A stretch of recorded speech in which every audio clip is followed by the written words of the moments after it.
A todos, ya terminando, nos tocó la última hora del día, sé que estamos todos bien cansados, un día muy productivo, muy largo, pero bueno, como en las bodas de Canaán dejamos el mejor vino para el final, así que van a escuchar unas excelentes presentaciones. Tenemos un tema muy complejo que tratar, que es la economía y la política. Normalmente en todos los países del mundo la economía y la política van ligados de la mano, pero en el caso de Venezuela es absolutamente cierto que uno es interdependiente del otro. La economía y la política en Venezuela son unos sucesos aquí en Venezuela absolutamente dependientes. Por eso empezar a descifrar esas claves de economía y política no es una cosa sencilla, más bien un tema bastante complejo. En este país, mientras más información tienes, más confundido estás. Así que la idea es que todos salgan de esta noche más confundidos de lo que entraron. Para eso tenemos dos expertos en su materia, que me da un gran honor poderlos moderar. En primer lugar, en el caso de la presentación en materia económica, tenemos al doctor Leonardo Vera. Leonardo Vera es un economista en la Universidad Central de Venezuela, tiene un máster en la Universidad de Roosevelt de Chicago y un doctorado en la Universidad de East London. Actualmente es profesor universitario y además se representa en estos mismos momentos el presidente de la Academia Nacional de Ciencias Económicas. Un placer tenerte aquí, Leonardo, y un fuerte abrazo para él. En el caso de John Magdaleno, ampliamente conocido en esta federación también, son muchas las presentaciones que John nos ha hecho, es un politólogo egresado de la Universidad Central de Venezuela. Es actualmente magíster también en Ciencias Políticas de la Universidad Simón Bolívar, profesor de ILIESA, profesor de la Católica, pero sobre todo John es un colaborador permanente de esta federación. Siempre ha estado a la disposición de ilustrarnos con sus comentarios, con sus acertadas opiniones sobre el tema de transición, en las cuales considero una de las personas que más ha estudiado este tema en nuestro país. Lleva como 20 años escribiendo un libro. 10. Y esperamos que dé a luz el próximo año 2025.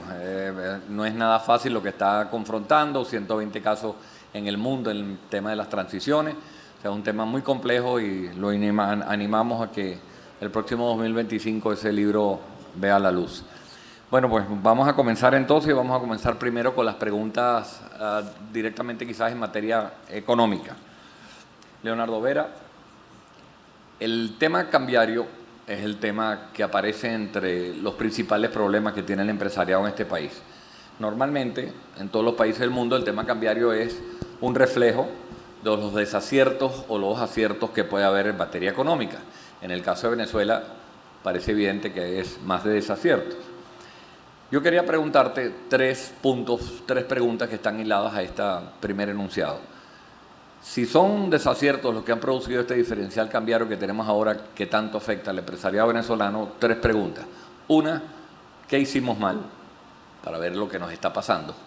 Dos, ¿qué podemos hacer para resolver lo que nos está pasando en materia cambiaria? Y tres, ¿cómo podemos hacer para prevenir que eso no nos vuelva a pasar? Tiene la palabra Leonardo Vera. Bueno, gracias, Jorge. Sin duda este es un tema de mucha actualidad. Frente a un público empresarial muy calificado, no tengo que subrayarlo. No es la primera vez que nos enfrentamos a una coyuntura como esta, donde el mercado oficial es atacado, y atacado no quiere decir que hay una conspiración ni nada de eso, sino que es el término técnico que utilizamos, ¿no? Y dada la insuficiencia de divisas, entonces oficiales, pues la presión se desplaza hacia el mercado paralelo y ya hemos visto cuáles son las consecuencias. Hay un diferencial importante y por la experiencia, por la larga experiencia que tenemos en Venezuela con estos episodios, sabemos que el ancla a 36, entre 35 y 36 que tuvimos durante un año, ya es insostenible. ¿Qué hicimos mal?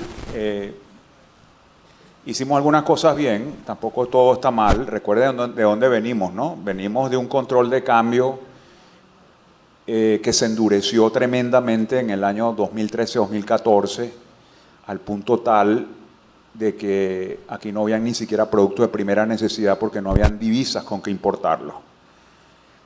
Yo creo que esta es una parte de la historia económica reciente de los venezolanos que los venezolanos no quieren recordar, pero fueron años muy difíciles, ¿no? De ahí venimos y, bueno, estuvimos trabajando con un régimen cambiario como el que tenemos. Yo creo que el principal problema que tenemos es que queríamos bajar la inflación, teníamos una inflación estratosférica, segundo país en el mundo que tuvo hiperinflación en la década del 2000. En 1990 habían 4 países latinoamericanos con hiperinflación, pero esa era otra época, ¿no? Para bajar la hiperinflación, una de las cosas que más contribuyó fue la dolarización. Y eso no fue política pública, política económica. Eso, la dolarización fue un proceso espontáneo que se fue dando y que nadie pudo detener. Y eso contribuyó en gran medida a la baja de la inflación. Pero en materia de política económica, sí, las autoridades gubernamentales decidieron implementar un programa contra la inflación y el pilar fundamental de ese programa fue el anclaje del tipo de cambio. Es decir, el tratar de mantener el tipo de cambio fijo por un periodo largo. Y cuando tú tratas de hacer eso, pero no tienes muchas reservas internacionales, como es el caso de Venezuela, que tiene muy pocas reservas internacionales líquidas, tienes que poner un tipo de cambio bien alto. Si lo vas a fijar, fíjalo alto. Y nunca lo hacemos así. Entonces, ¿qué pasa?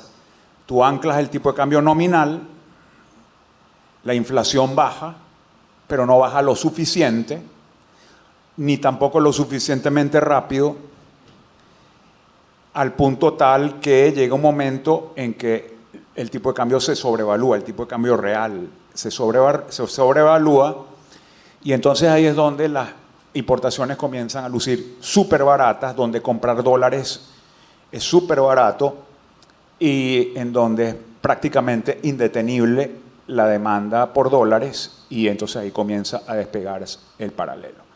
Entonces, el tratar de anclar el tipo de cambio en un nivel demasiado bajo no es una buena estrategia para un país que tiene muy pocas reservas internacionales líquidas. Déjeme decirle que Venezuela es uno de los pocos casos en donde hay un tipo de cambio fijo o un régimen de tipo de cambio fijo en donde el Banco Central no tiene reservas líquidas con que defenderlo. Es decir, al mercado cambiario se le echa los dólares que llegan de las exportaciones, que como ustedes bien saben son fundamentalmente petroleras. Así no trabajan ningún régimen cambiario, ni siquiera los de tipo de cambio flotante, y mucho menos un régimen de tipo de cambio fijo. Es decir, las reservas internacionales son un colchón muy necesario para mantener la estabilidad cambiaria. Entonces, esto está muy ligado a la última parte de la pregunta de Jorge. ¿Qué debemos hacer? Yo veo 3 posibilidades. Bueno, por cierto, antes de hablar de las 3 posibilidades, muy rápidamente, hay un error de diseño en este mercado cambiario. Nosotros no tenemos un mercado cambiario oficial, tenemos 3. ¿Ok?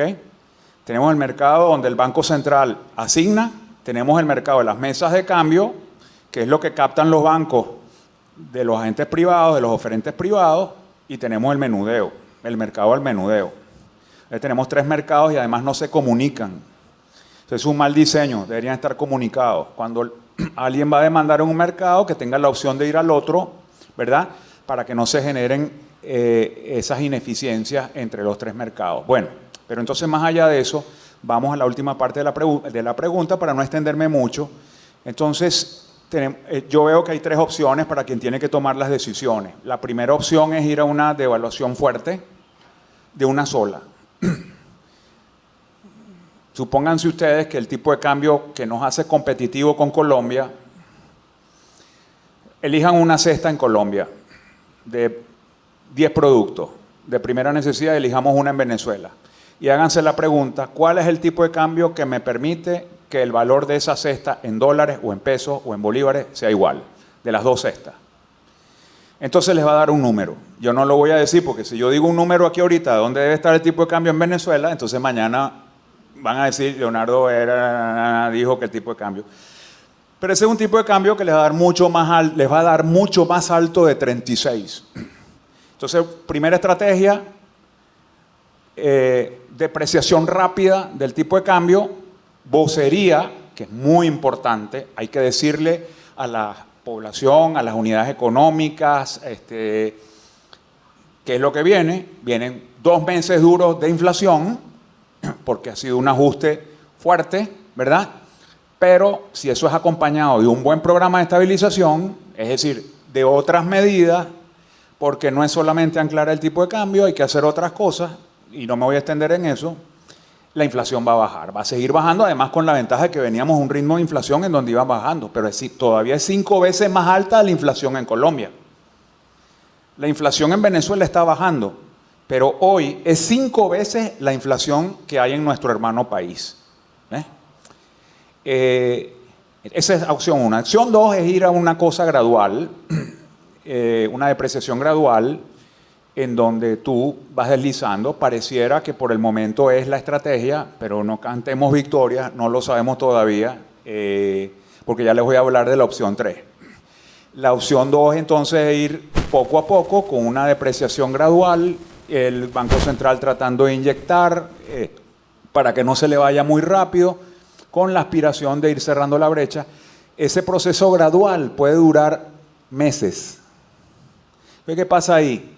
Que ahí vamos a tener inflación en los siguientes meses, pero más prolongada.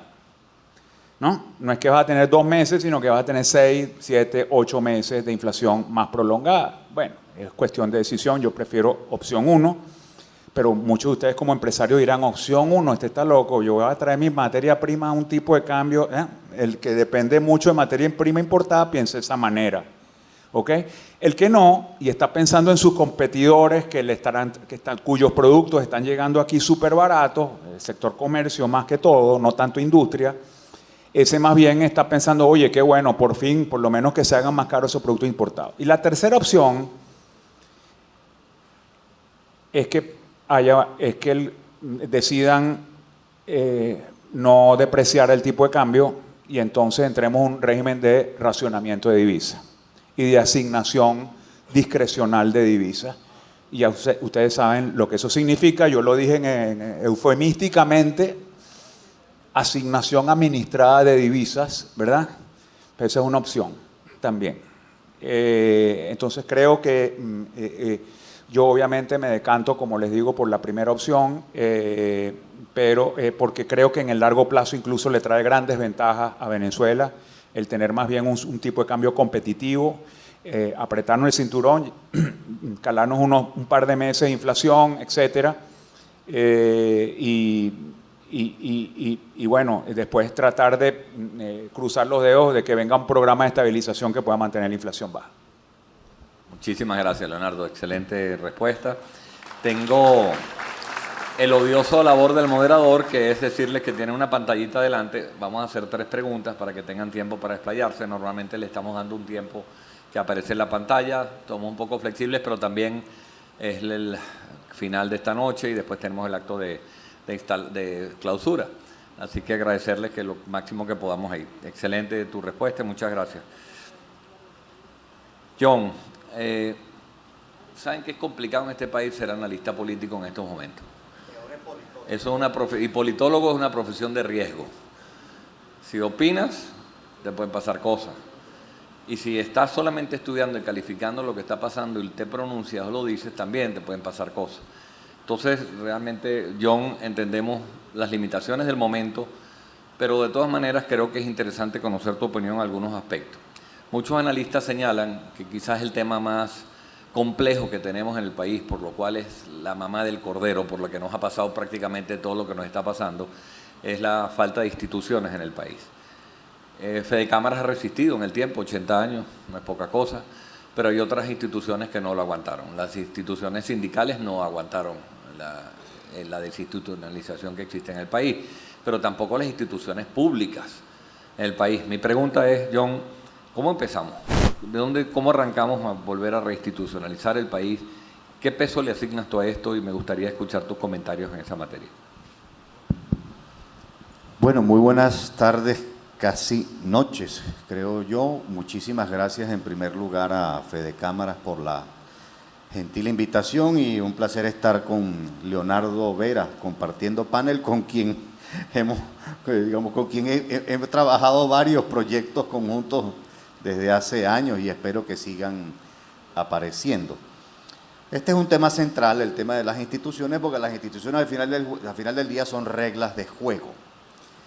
Y los países que se desarrollan, los países que se democratizan, los países que avanzan, incluso cultural, científica, tecnológicamente, son países que construyeron durante un periodo prolongado instituciones.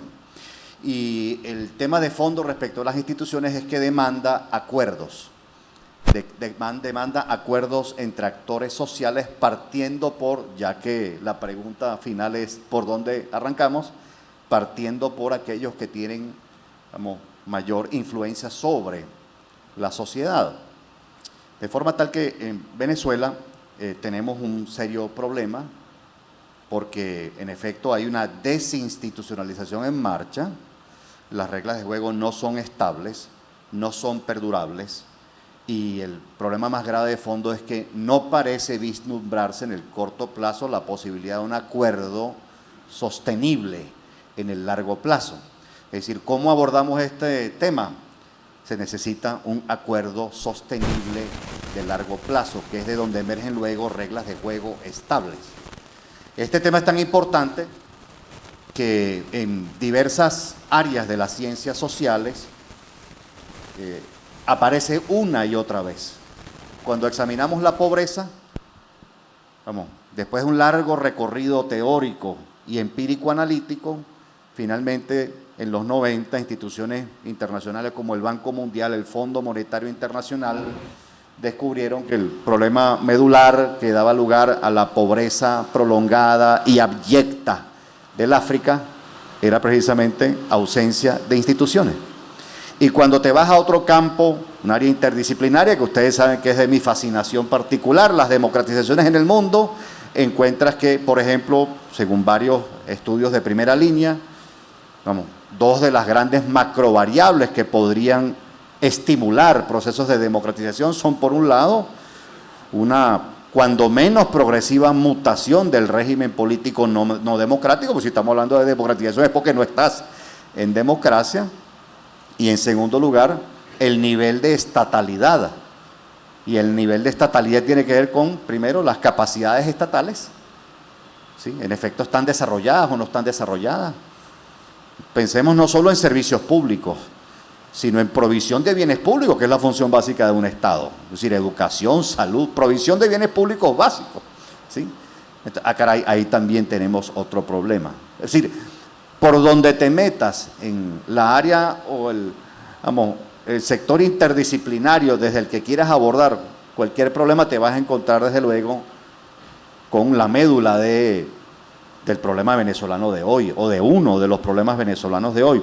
De forma tal que sobre esto no hay otro camino que presionar, que insistir, así sea persuasivamente, insistir en la necesidad de acordar reglas de juego estables que en efecto beneficien las condiciones para los otros objetivos que estarían pendientes, Estado de Derecho. El maestro Hans Kelsen siempre decía, la precondición de la democracia es el Estado de Derecho, ergo cualquier deterioro del Estado de Derecho significa que te alejas de la democracia, para decirlo con crudeza. Otro tanto puede decirse sobre el combate contra la pobreza. Si no tienes la posibilidad de construir y reconstruir instituciones, es decir, reglas de juego perdurables y consentidas en el tiempo por sectores significativos de la población, empezando por los sectores más influyentes, entonces no tienes capacidades para desarrollar una estrategia eficaz de combate contra la pobreza. Entonces, el problema es muy serio porque, en mi opinión, no estamos caminando en esa dirección y lo que a partir de ahora, el reto que a partir de ahora, después de lo que acaba de ocurrir el 28 de julio, estaría planteado, es precisamente encontrar, diseñar una estrategia para que esto tenga alguna modalidad de realización. Traje la computadora no porque vaya a hacer una presentación como me gusta habitualmente, sino porque quisiera leer unos datos, solo unos datos, hay varios índices que se han creado en el curso de los últimos años, unos más sofisticados que otros. Ya sabemos cuál es la posición de Venezuela, el índice de Rule of Law, sí, de Estado de Derecho, de imperio de la ley. Es uno de los, Venezuela ocupa una de las últimas posiciones en el índice del Rule of Law.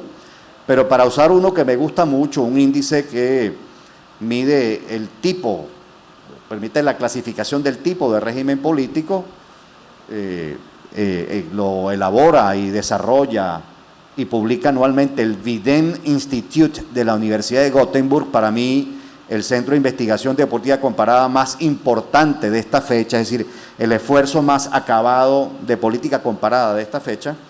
El Vidén saca un reporte anual, se llama Democracy Report, y allí clasifica 179 países. Bueno, en el año 2017, que es el primer reporte del Vidén Institute, Venezuela ocupó la posición 142 de 179. Obviamente estamos hablando de las posiciones finales. En el año 2018, Venezuela ocupó la posición 147, otra vez de vuelta de, creo que arrancan con 160 y algo y terminan con los 179 países, posición 147 en 2018. En 2019, que es el año a partir del cual se empieza a clasificar a 179 países, Venezuela queda en la posición 158. En el año 2020, Venezuela ocupa, déjenme ver bien, la posición 163, es decir, cada reporte anual baja unas cuantas posiciones. En el año 2021, Venezuela ocupa la posición 164. En el reporte del año 2022, Venezuela ocupa la posición 161, mejora ligeramente. En el año 2023, Venezuela ocupa la posición 161 y en el año 2024, en realidad cada año refleja la clasificación del año inmediatamente anterior, Venezuela ocupa la posición 164. Es decir, lo que se viene registrando en varios indicadores, este es solo una muestra, es un deterioro significativo. Voy a parar aquí porque en efecto este es un tema medular. ¿Cómo se puede contribuir? Y con esto cierro desde los gremios empresariales, vamos a instrumentar un esfuerzo para tejer algunos acuerdos básicos, por lo menos para crear condiciones de cara a favorecer un crecimiento sostenido, que es el primer objetivo de corto plazo, diría yo, que el crecimiento sea sostenido en el tiempo. No hay otra que conversar con muchos actores, incluyendo las autoridades, incluyendo actores del oficialismo. No hay otra manera. Muchas gracias, John. Te tengo una pregunta que va por la vía esa que te va a permitir desarrollar un poco más ese tema. Leonardo, tú dijiste en tu primera intervención que no habíamos hecho todo mal, lo cual son buenas noticias. Quisiera transmitirte un poco dentro de este caos que estamos viviendo, esta incertidumbre, y para que la gente salga un poco esperanzada, que ya nos vamos yendo a casa. ¿Qué áreas de oportunidad tú ves dentro de la economía? ¿Qué ventajas puedes ver para la iniciativa privada?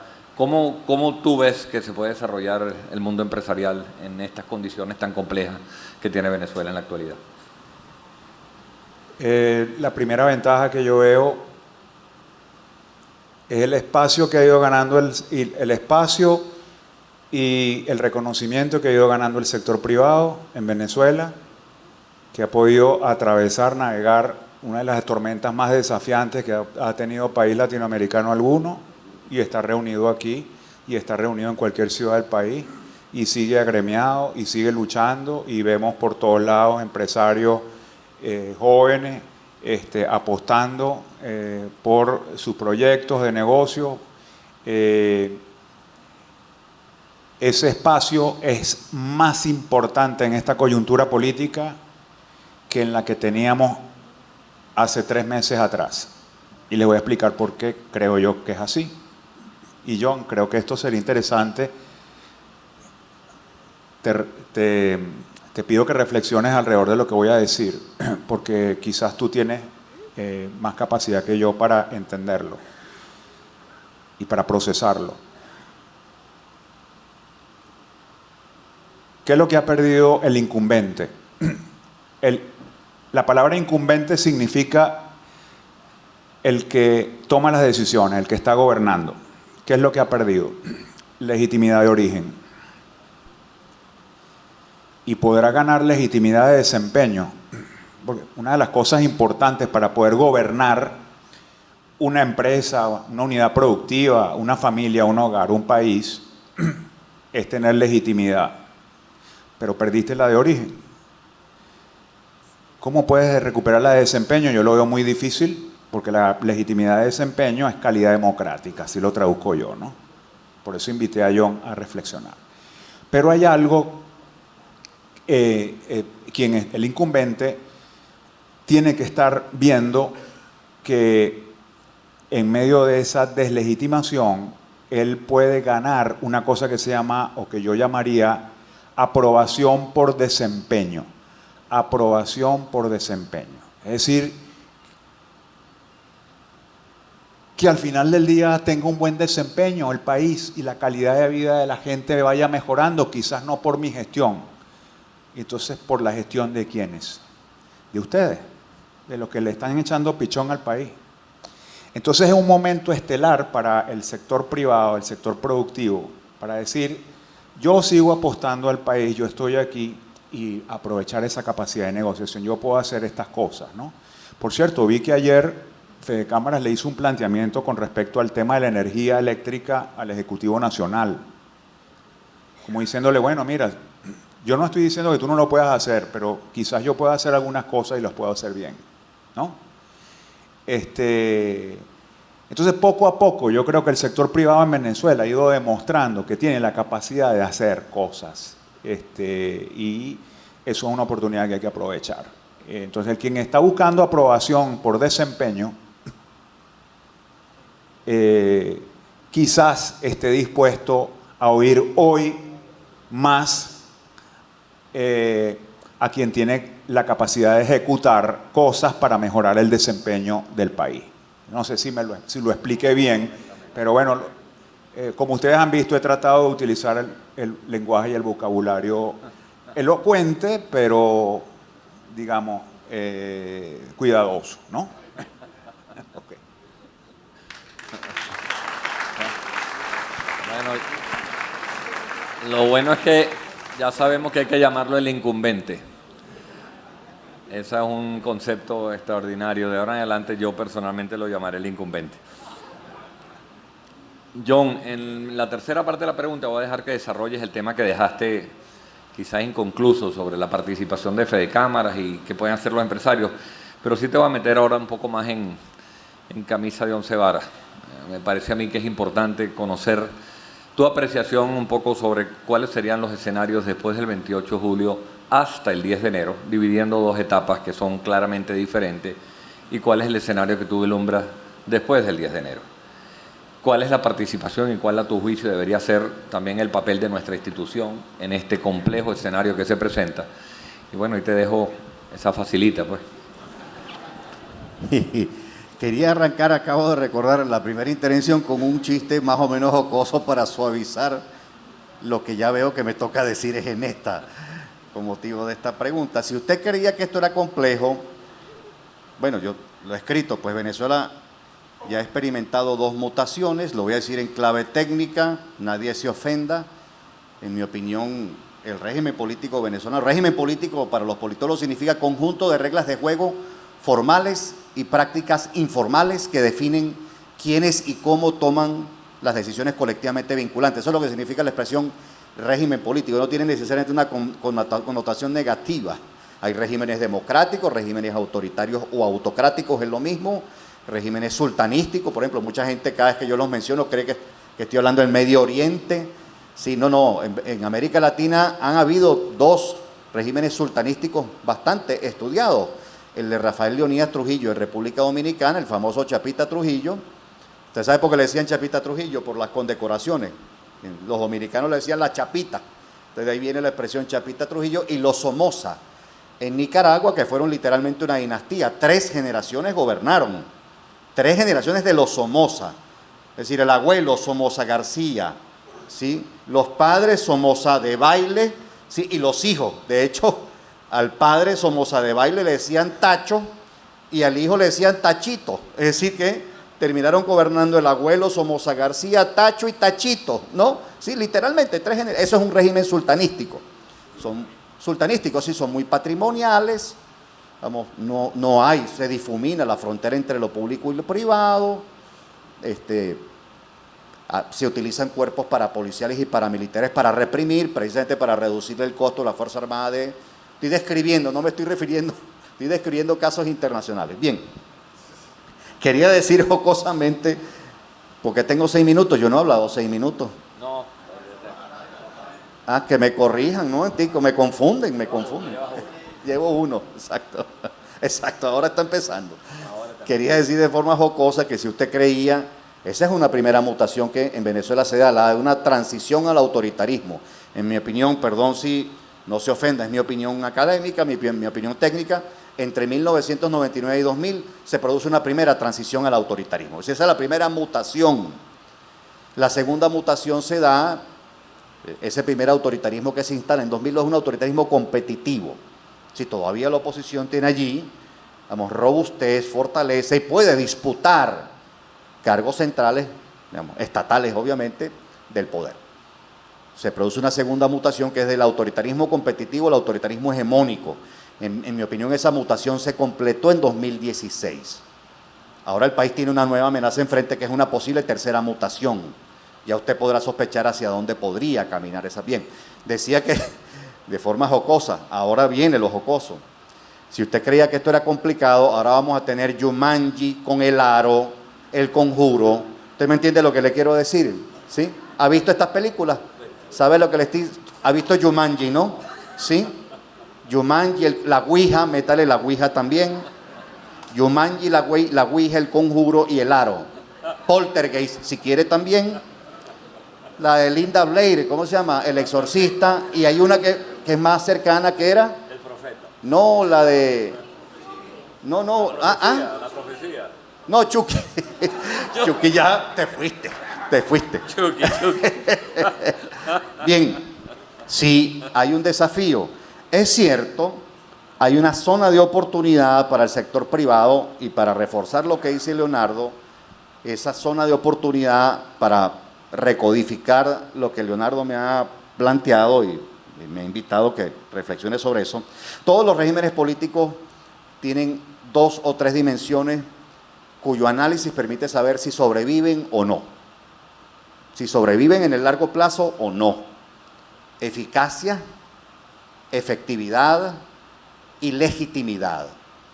Y como diría el maestro Juan Lins, el famoso sociólogo político germano-español, efectividad es verdadera actuación. Así que aquello que se plantee como objetivo se realice. ¿Sí? Eficacia es que se realice bien, es decir, que se realice satisfactoriamente, obviamente conforme a unos criterios. Legitimidad es consentimiento. Ya hay en Venezuela un problema de legitimidad serio desde el año 2018. Ahora lo escaso que quedaba de legitimidad desaparece. Entonces, la implicación práctica de esto, para no perderme de la pregunta, es sí, efectivamente, aquí hay un serio problema de legitimidad. Recuperar la legitimidad después de lo que acaba de ocurrir el 28 no es fácil, tomará mucho tiempo y sí se registran casos de regímenes autoritarios, no son muchos, pero sí se registran casos de regímenes autoritarios que ganan legitimidad por desempeño, pero sí y solo sí empiezan a exhibir mayores niveles de eficacia.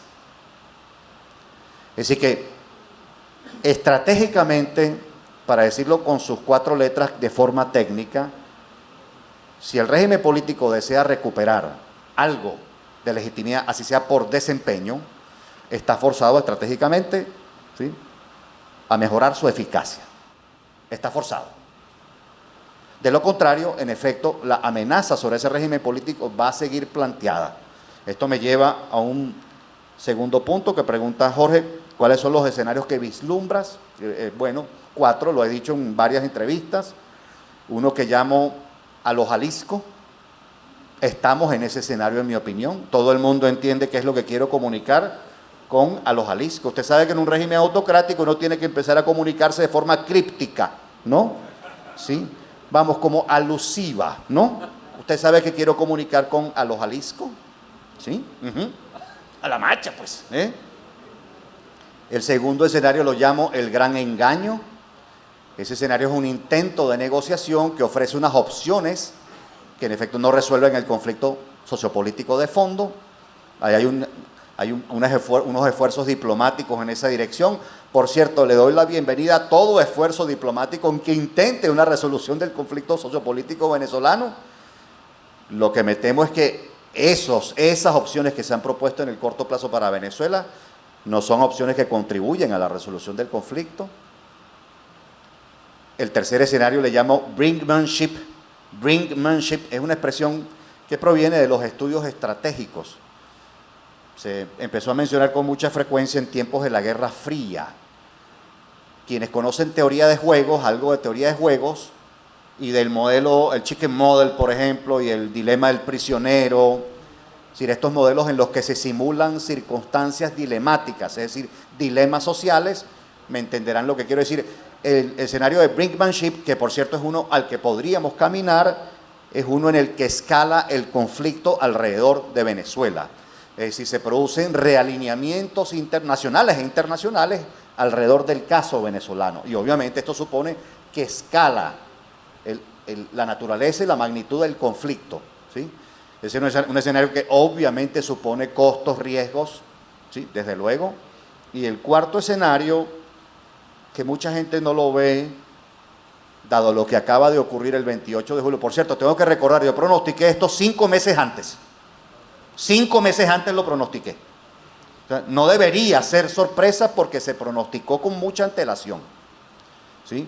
Recuerdo incluso una lámina que hacía en varios eventos de Fedecámaras, una lámina en donde colocaba cuáles son las opciones estratégicas que tiene el oficialismo de cara a este contexto, un contexto en el que hay alrededor entre 26 y 32 puntos porcentuales de ventaja en intención de voto para González Urrutia, ¿sí? Ya vimos que los quick counts incluso llegaron a registrar una brecha superior entre 34 y 36 puntos porcentuales. Estoy hablando de los estudios de centros electorales, las actas, muestras de actas el día de la elección, 36 a 38 puntos.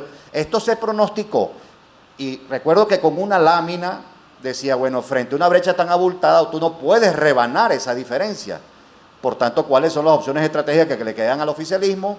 Primera, segunda, tercera, cuarta, quinta y sexta. ¿Dónde está Francisco Pimentel? Que él debe haber visto la lámina como 2 o 3 veces ya. Ajá. Y la última opción era, lo voy a decir con todas sus letras, esto no admite eufemismo, fraude. Fraude masivo, era la última opción. Y analizaba cada una de las opciones. La primera, en mi opinión, puede que no ocurra por esto. La segunda, tampoco es probable que ocurra por esto. La tercera, la sexta, esta es en mi opinión la más probable. Así que a mí no vengan con cuentos porque yo pronostiqué esto, con mucha antelación. Y bueno, se desarrolló una estrategia que tenía varios componentes. Funciona, en mi opinión, el componente electoral. Ese es el componente que tiene éxito. O sea que en parte se prueba mi tesis durante tantos años, ¿sí? Fallan 3 componentes adicionales de la estrategia. Esa es la historia resumida.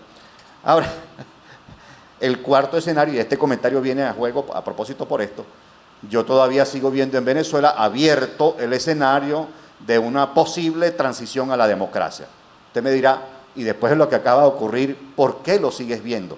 Lo sigo viendo, sigo viendo que está abierto porque la crisis de legitimidad es honda. En efecto, si hay desacuerdos estratégicos relevantes en el seno de la coalición dominante, los hay, ¿sí? Los cambios que están sucediendo en la Fuerza Armada, ¿qué le comunican? ¿Qué le comunica? Piense, ¿qué le comunican? Porque hay despidos masivos en instituciones públicas, justo después del 28 de julio. Es decir, ¿por qué se dice, y es verdad, que hay algunos desacuerdos en la dirección del partido oficial? Entonces, mire estos 4 espacios, ¿sí? La administración pública, el partido oficial, las Fuerzas Armadas, ¿sí? Y obviamente el espacio público mayor, la legitimidad. Ahí hay un problema. Lo más probable, sin duda, es que Maduro seguramente el 10 de enero, hay que decirlo con todas sus letras también, eso es lo más probable. Es lo más probable porque no veo a la fecha poder fáctico del lado de la oposición que lo impida. Estamos hablando de legitimidad contra poder. Esta es la disputa de fondo que hay. Legitimidad contra poder fáctico. No veo manera de que la oposición lo impida. ¿Pero por qué? Y con esto cierro. ¿Pero por qué sigo viendo el escenario de una transición a la democracia? Porque los procesos de pérdida de legitimidad son corrosivos a la postre. Son corrosivos. Es decir, generan desacuerdos, no se comunican, no se sabe mucho de ellos, ¿sí? Se busca obviamente ensordecer, silenciar los desacuerdos, pero ahí van, ¿sí? En ausencia de capacidades estatales desarrolladas, teniendo el reto estratégico de desarrollar mayores niveles de eficacia, con desacuerdos internos, quién sabe lo que puede pasar, ¿sí? Acuérdense de mí, Yumanji con el aro, la Ouija, ¿sí? Poltergeist, Chucky, vamos a meter la tuya, Chucky, ¿sí? Lo que viene es complejo. Si hay una oportunidad para el sector privado, pero mi modesto consejo es este. El límite entre la política y la economía, bueno, es un límite analítico. El vínculo es clarísimo. Lo dejo hasta allí. Muchas gracias, John. Excelente, además la interconexión entre la legitimidad de derecho y la legitimidad de origen, que me parece que los dos la complementaron perfectamente. Vamos a terminar con la última pregunta para cada uno. Y Leonardo, te hago el siguiente planteamiento. Una encuesta que acaba de presentar Fede Cámara en el seno de la Junta Directiva, que fue hecha por la colaboración de ACIDE, por Macroconsultores, señalaba que los principales problemas que tiene el empresariado son, el primero era la insuficiencia del crédito. Fue ampliamente discutido esta mañana por la asociación, por representantes del sector bancario, así que ahí tenemos un tema. Pero el segundo y el tercero eran servicios públicos, falta de combustible, inseguridad jurídica. Al final, el empresario se siente casi en una proporción igualitaria que esos son los problemas que la quejan. A tu juicio, ¿cuál es el papel de esta institución en estos momentos tan complicados para poder influenciar la agenda pública? Que nos escuchen, que se mejoren esos problemas. ¿Cuál es tu opinión al respecto? Bueno, gracias, Jorge. En esta misma onda y un poco apoyándome en lo que John dijo anteriormente sobre la urgente necesidad del incumbente de ser eficaz. Creo que es muy importante trabajar, y creo que el empresariado lo tiene muy claro, en todas estas áreas críticas que vienen afectando el ambiente de negocio en Venezuela. Tú hablaste del financiamiento, pero hay varios, yo he visto las encuestas, también se menciona mucho la asfixia tributaria, esta burocracia pública que termina asfixiando al emprendedor, el tema de los servicios públicos, yo metería el tema del combustible dentro del tema de la calidad de los servicios públicos, etcétera. Yo creo que cada uno de estos problemas son diferentes, sin duda alguna, pero quizás pueda darte en unos minutos, en los pocos minutos, unas pinceladas. Como todos ustedes saben, tenemos un serio problema de financiamiento en Venezuela y eso obliga a las empresas a tener que, incluso a la hora de levantar capital de trabajo, tener que apelar a los precios, que es algo que las empresas nunca quieren hacer o no desean hacer. Decir, bueno, yo necesito ampliar el galpón, ¿cómo lo hago? No tengo financiamiento, entonces tienen que hacerlo a punta de precios, ¿no? Eso es muy malo, el no tener el apoyo de un sistema financiero como el que tuvimos antes. Y yo no sé si, yo no estuve en la cuestión de financiera de esta mañana, ¿fue?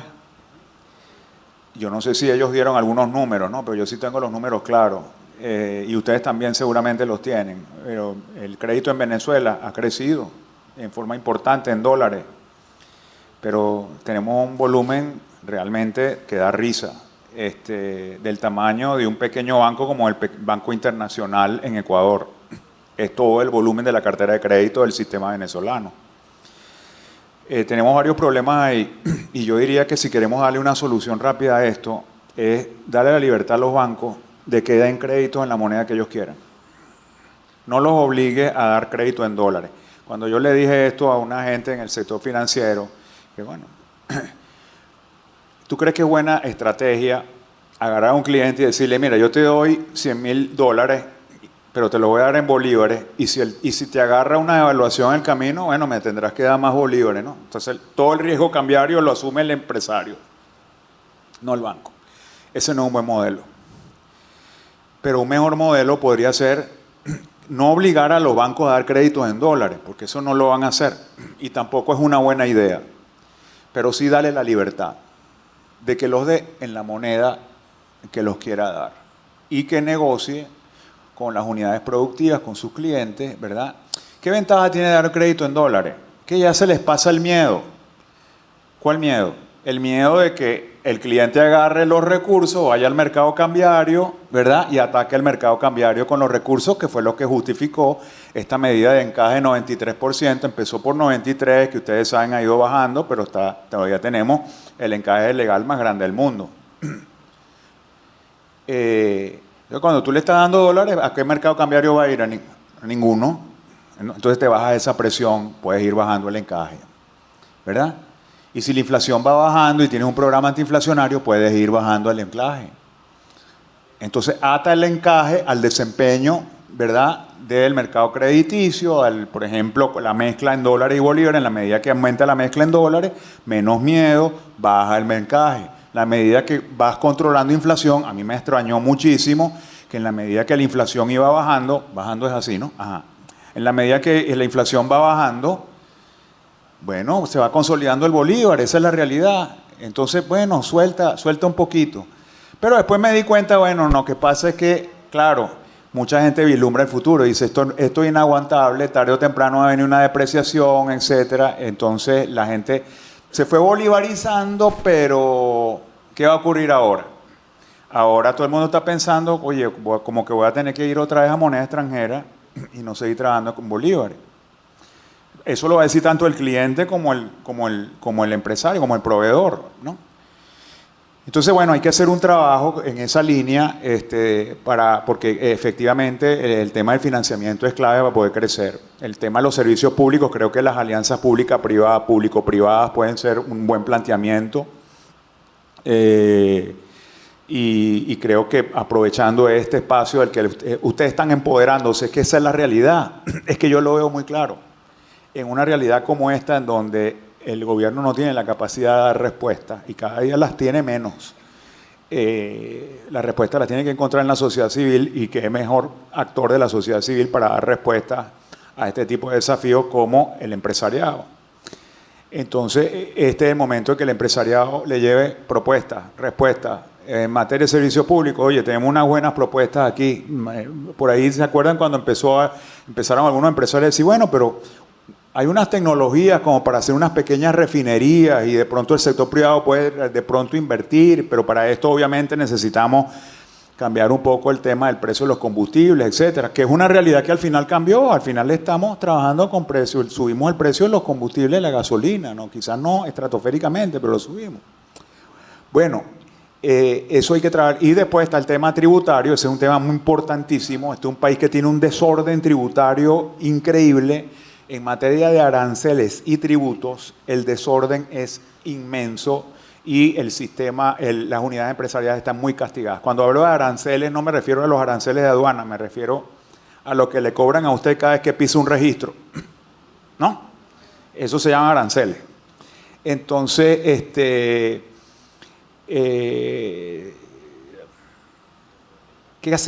¿qué hacemos con el impuesto a la tecnología, con el impuesto a las drogas, con el impuesto al deporte? ¿Dónde están esos recursos?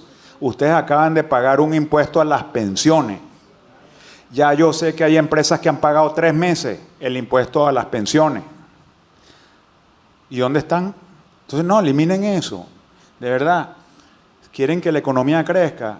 Oye, vamos a aliviar, vamos con un sistema tributario más razonable. No se trata de bajarle la recaudación al Ejecutivo ni al sector público. La mejor forma de recaudar es crecer, no es con más alícuotas, es con crecimiento. Mientras más crezcas, más vendes. Mientras más vendes, más recaudas.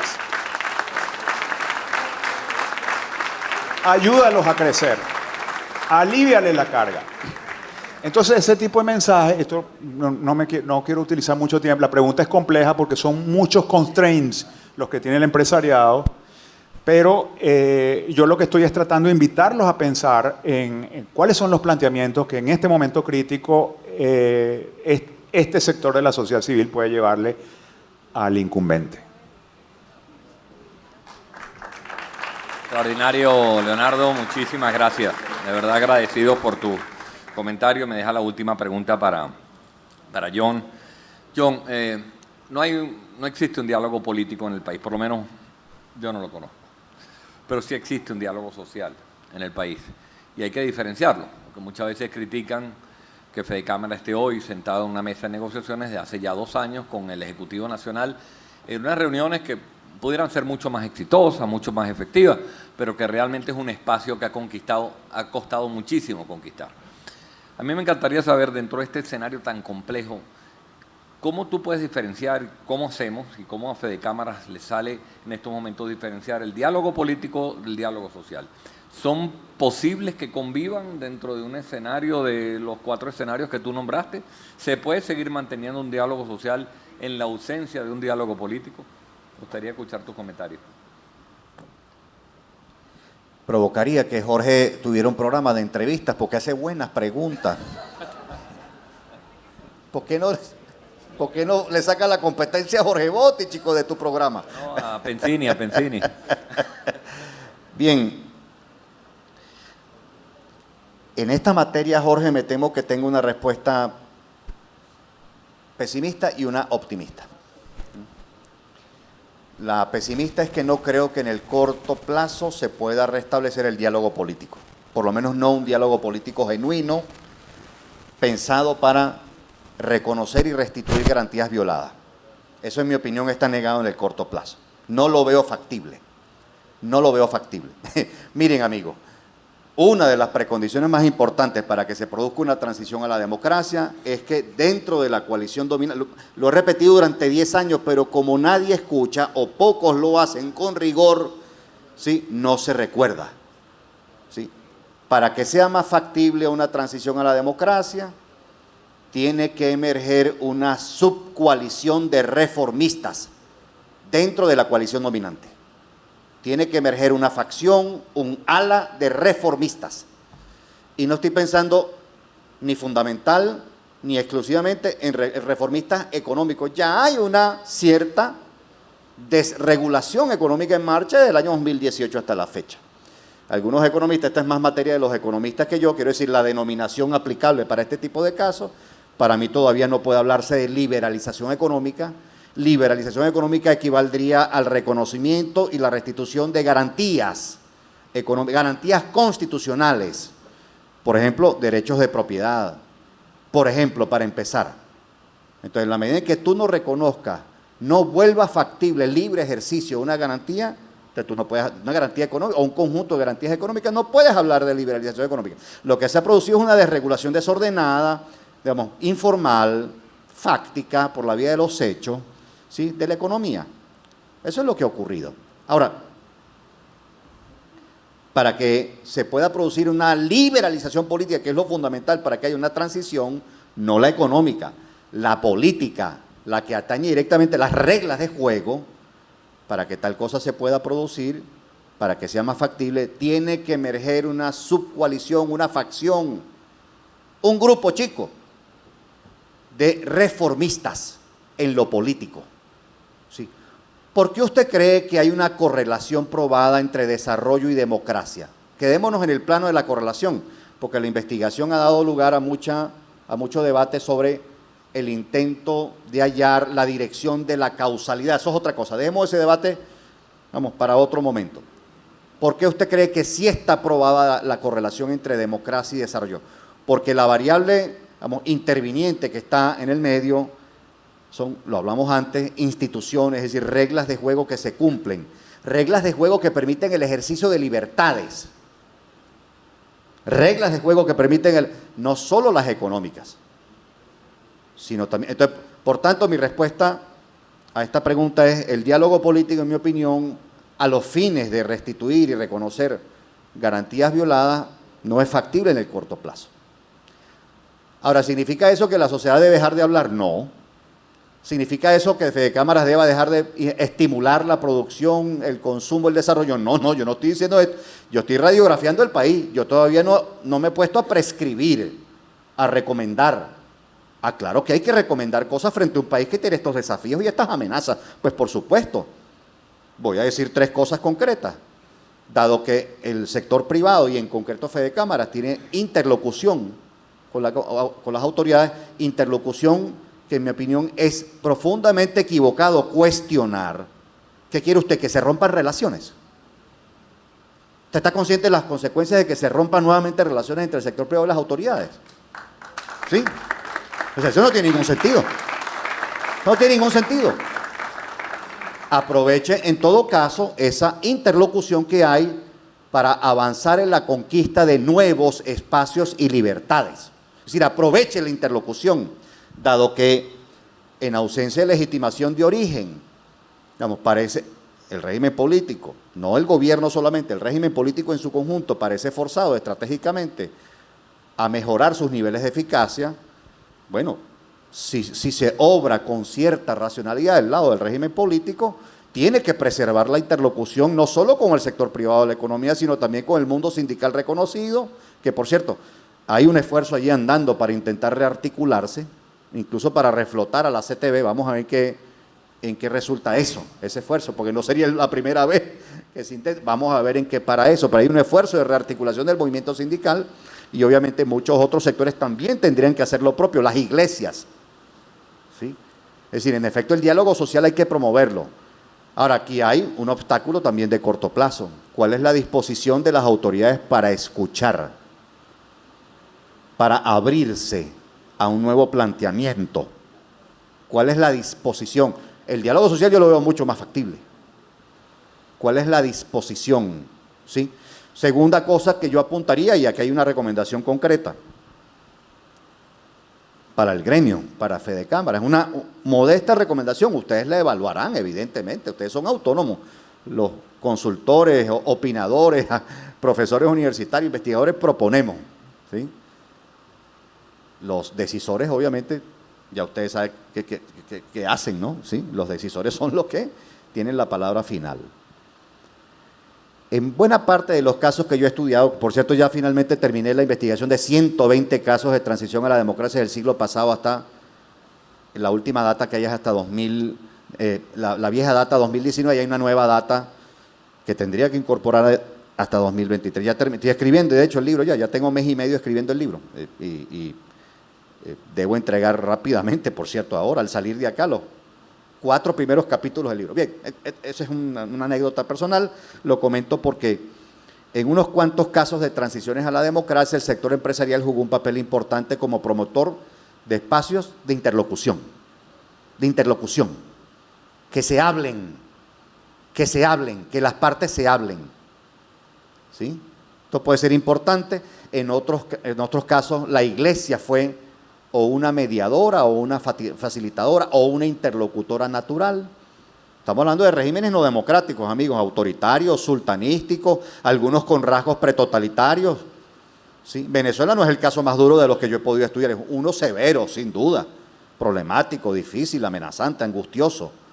Pero puedo mencionar unos cuantos casos del África y de Europa del Este que fueron especialmente complicados. Y terminé una contabilidad ayer, hay 63 países en el mundo. Usted sabe, los Estados miembros de la ONU son 193. Si usted suma los 2 miembros, los Estados observadores, Palestina y el Vaticano, son 195. El problema de sumarlos es que Palestina no es reconocido por algunos Estados miembros de la ONU.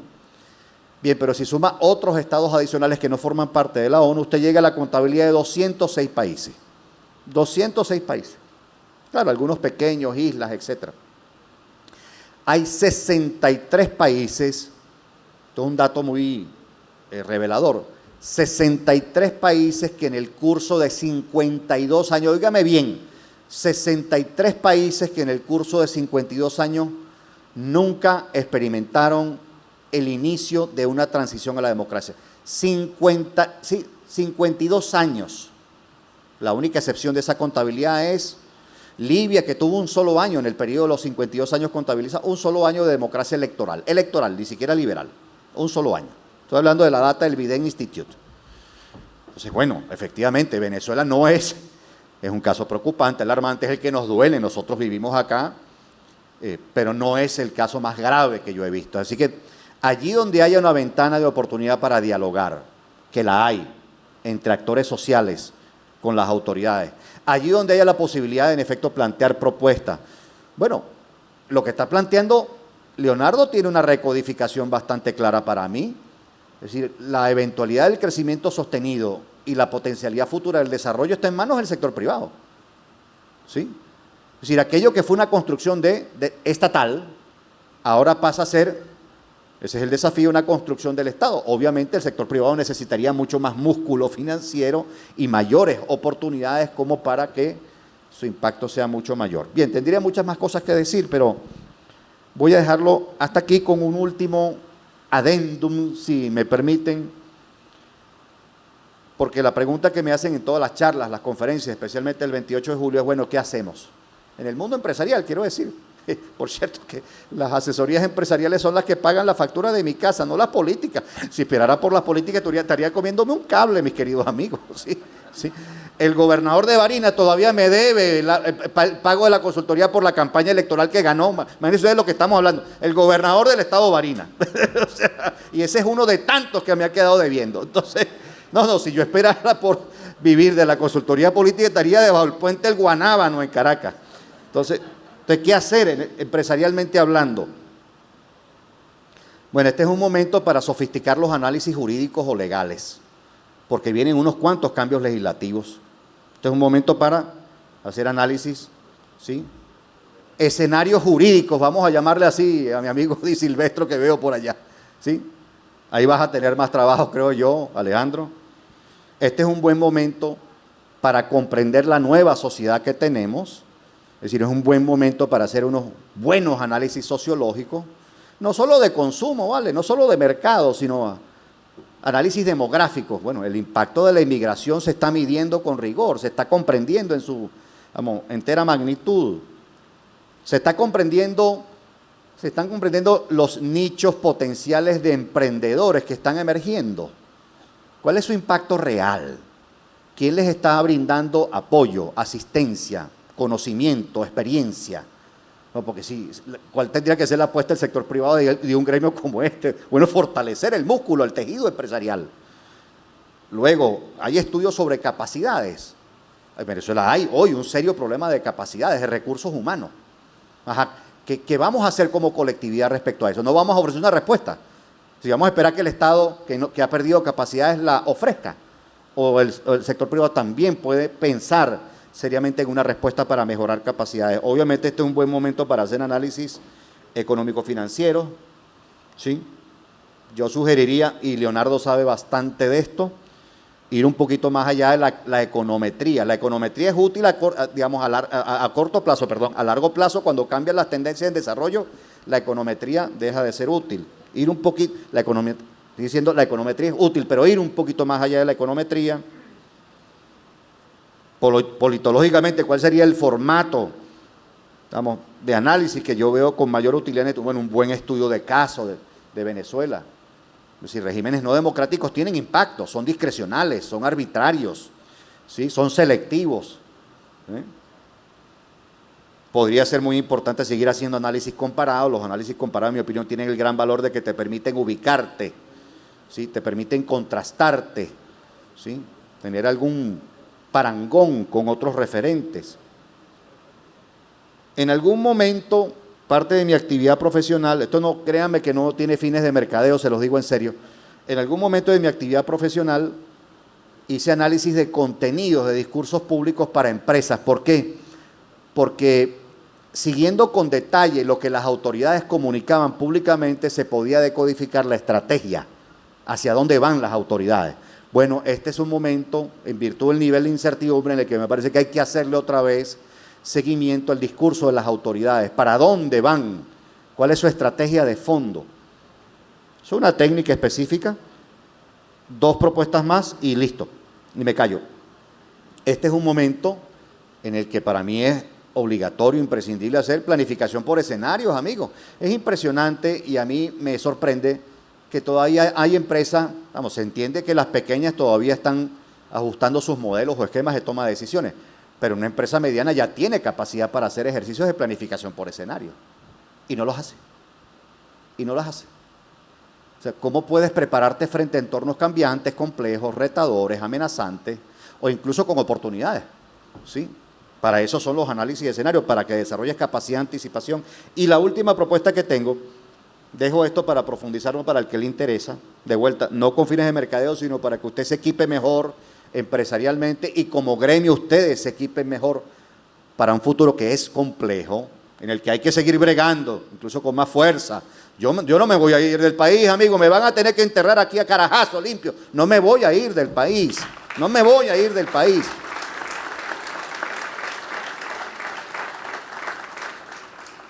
Pero sí tienes que prepararte, equiparte con herramientas un poquito más sofisticadas para tomar. Esta última recomendación se la plantea una empresa grande, evidentemente. Lo llamo el Dolly. ¿Usted se acuerda de la película Tormenta? Sí, que por cierto están de moda ahorita las tormentas y los ciclones. ¿Se acuerda de Tormenta? ¿Era que se llamaba Tormenta? No, tenía otro nombre.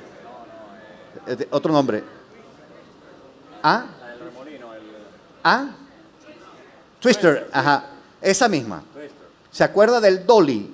Que era un equipo de investigadores que diseñó un aparatico, digamos, ¿sí? Una tecnología cuya finalidad era que el tornado se llamaba la película, que el tornado se llevara el Dolly. El Dolly era un aparatico que tenía una cantidad de sensores para registrar el comportamiento de variables, vamos, del tornado, densidad, velocidad, temperatura, usted sabe pues, ¿sí? Yo creo que las empresas tienen que desarrollar en este momento un Dolly, es decir, una tecnología para emparentar, una tecnología destinada a comprender el entorno que tienen a partir de ahora, para comprender el mercado, para comprender esta economía, en donde se emparenten variables macroeconómicas con variables microeconómicas. Explico esto muy rápidamente y me callo. ¿Sí? Usted tiene estas grandes variables macroeconómicas, variación del PIB real, tiene variación de los precios en la economía. Si usted lograra emparentar en series de tiempo el comportamiento de esas variables macroeconómicas con el comportamiento de sus principales, las variables de mayor impacto sobre el negocio, vamos a poner consumo, venta de tantas unidades, ¿sí? Producción de tantas unidades, para ponerlo sencillito. Si usted logra decodificar cómo calzan, cómo se interrelacionan las variables macroeconómicas con las microeconómicas, usted tiene una herramienta de toma de decisiones porque va a encontrar las variaciones, ¿sí? Va a encontrar las variaciones que experimenta el mercado, más allá de los ciclos estacionales, ¿sí? De vuelta, aquí sería bueno, Leonardo, que habláramos de esto más adelante, porque parece que ahí hay un potencial candidato a esto. Pero, es decir, mi recomendación en este momento es, sí, le estoy diciendo, le quiero enviar dos mensajes con mucha claridad. Lo que viene es duro, ¿sí? Políticamente es duro, ¿sí? No nos caigamos en engaño, ¿sí? Lo más probable es, salvo alguna, cosa sobrevenida, digamos, algún cisne negro popperiano, lo más probable es que Maduro se juramente en un contexto en el que usted sabe que ese no fue el resultado electoral. Muy bien, eso supone una crisis de legitimidad que sigue su curso, que se desarrolla, que plantea unas incertidumbres. Bien, ok, eso. Ahora, ¿qué hace entre tanto? Yo sé que la decisión de quedarse o de irse es individualísima, pero los que decidimos quedarnos tenemos que seguir remando y tenemos que abrir oportunidades para que las aprovechen los que nos siguen más atrás, ¿sí? Entonces, bueno, usted necesita equiparse mucho mejor, ¿sí? Para tomar decisiones, para llevar a su empresa adelante en un contexto tan incierto y tan retador como es. Bien, lo dejo hasta aquí. Les agradezco mucho la paciencia que me han tenido. He hablado bastante. Bueno, muy agradecido por esta excelente conversación. La verdad es que tengo que felicitarlos los dos. Creo que generaron un escenario de empatía donde eran complementarias las respuestas de ambos. Me queda algo muy claro en lo personal, es que Fede Cámaras está en el rumbo correcto. Después de unos ataques que ha tenido la institución, Hoy pareciera ser, de acuerdo a las conversaciones que hemos tenido, que la transversalidad que va a tener Fedecámaras en un proceso político, complejo, económico, puede ser el punto de encuentro y la bisagra para una Venezuela que va a estar ávida de tener interlocutores. Hoy Fedecámaras es un interlocutor, no perdamos ese espacio y de nuevo muchísimas gracias a todos ustedes y un aplauso muy fuerte para nuestros invitados. Gracias a todos.